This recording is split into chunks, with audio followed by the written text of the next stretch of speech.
Hi bowl bakers! We've had great success with our crazy series, from crazy bread to cookies and even muffins. Well, the next installment in this series is something that I think you're going to find really useful. It is crazy frosting. One frosting, endless flavor possibilities. Now, as always, the recipe for this can be found on biggerbolderbaking.com along with all of my other recipes. Okay, let's get started by whipping up our butter. So here I have my room temperature butter. Now this is really important because you want it to whip up well. So have it out at room temperature for at least a few hours. Now as you can see, I am using a stand mixer, but feel free to use an electric hand mixer as well. So the first important step in frosting making is to whip the butter up all by itself, just to get some air into it. And this will take around 8 minutes on high speed. Okay, time is up, and this is exactly what you want. It's pale in color and it's light and fluffy. So at this stage, we're going to add in our icing sugar. Now my icing sugar is sifted, and you want to do this to make sure that there's no lumps, and you also get air into your icing sugar. The name of the game here is air. That's what's going to yield you a lovely frosting. So now another secret to frosting making is adding in the sugar slowly, spoonful by spoonful. Add in a little bit, let it whip up, and then add another little bit in. And we just keep on doing this. It takes a few minutes, but it will yield you a really fluffy frosting. You would not believe the amount of messages I get on a daily basis about people struggling with frosting. But honestly, it is not that hard. If you just follow a few of my simple tips, you will have success every time. Okay, so our sugar is all in here. While the machine is still running on a medium speed, I'm going to add in a little bit of milk. Now all this does is just lighten up your frosting. Lovely. Then I'm going to add in a little bit of vanilla extract. This is what we're going to use for the base. Now what we want to do for the last few minutes is whip this up on a high speed again for roughly 3 to 4 minutes. So this is what your frosting should look like once you're done. Check that out. It is thick, it has gotten really pale in color, it is fluffy. Look at all those air bubbles. This is what we're going for. Now we're going to take this and make it all different flavors. So you are going to see with the addition of just 1 or 2 ingredients how you can make pretty much any frosting flavor you like. The first one I'm going to start out with is fudge frosting. Now what we're going to do here is add in some cocoa powder. Now I like to use unsweetened cocoa powder. I don't use Dutch process because it actually can be quite bitter and not very nice to eat raw. Also, if you're thinking to yourself, I don't have cocoa powder, but I do have hot chocolate powder, do not use that. Hot chocolate powder is not the same thing. It has sugar in it and all sorts of funny stuff. So you want to go for unsweetened cocoa powder. So here I'm just showing you how to mix a little bit of frosting, but on the website I've got how you can flavor the whole batch. And also the beauty of this recipe is if you want to make a batch of buttercream frosting and flavors chocolate, strawberry, vanilla, all out of the same batch, you can do that.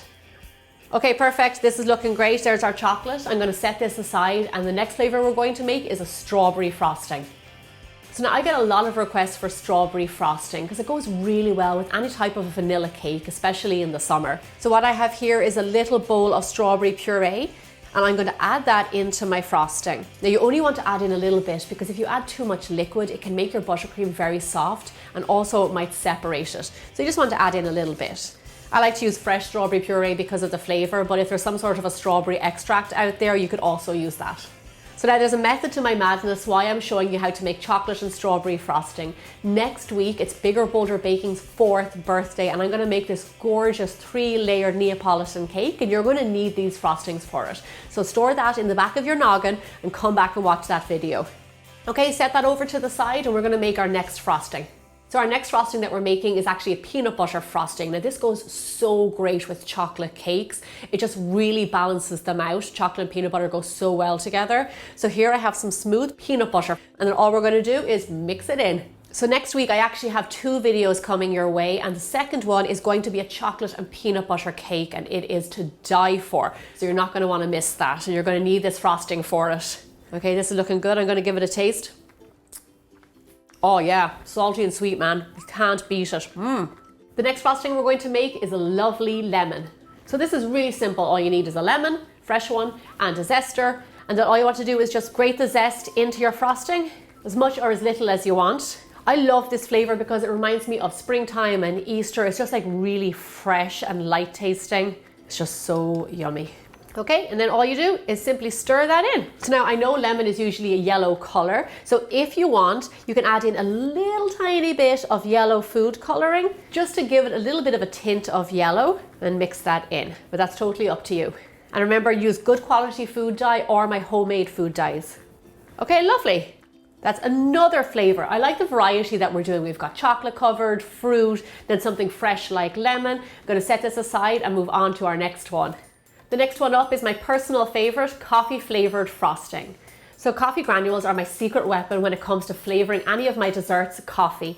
The thing about these is that they're concentrated flavor. So you add a tiny bit of liquid to it, dissolve it, and then you've got a concentrated punch of coffee. The thing about it is it doesn't make great coffee to drink, but it is perfect for baking. Into our frosting, and then you know where I'm going after this, mix it all together. So you know when you're a kid and it comes around to your birthday and you always get your favorite, like chocolate or funfetti. When I was young, all I wanted was coffee cake. That's every single year I wanted coffee cake, and I would eat so much of it. And still to this day, it's my favorite cake. Okay, I'm gonna set that aside and we're gonna get on to our next frosting. Last but not least, a really fun flavor as an ice cream and a frosting, it's mint chocolate chip. So here I have some chocolate bar that I chopped up. It was a nice bittersweet bar. So I'm gonna add that in there. Next, we're going to add in a little bit of mint extract. Now you know that I've made my own before on Bigger Bolder Baking. It's really easy, or you can use good quality store-bought. Now mint chocolate chip is always traditionally colored green. You can decide to do that or not, but I'm going to add in a tiny little drop of food coloring and then stir it all up. And you'll start to see it come together and really start to smell and look like mint chocolate chip. Mint and chocolate go really well together, so this frosting would be really great on any of my chocolate cakes or cupcakes. Let's give it a taste. Oh yeah, yum. I love mint. If you love mint, you're gonna love this frosting. Now that you know how to make crazy frosting, the world is your oyster and you can make any flavor your heart desires. Make sure you share photos of your crazy creations on my website because I love seeing them. And I'll see you back here really soon for more Bigger, Bolder Baking.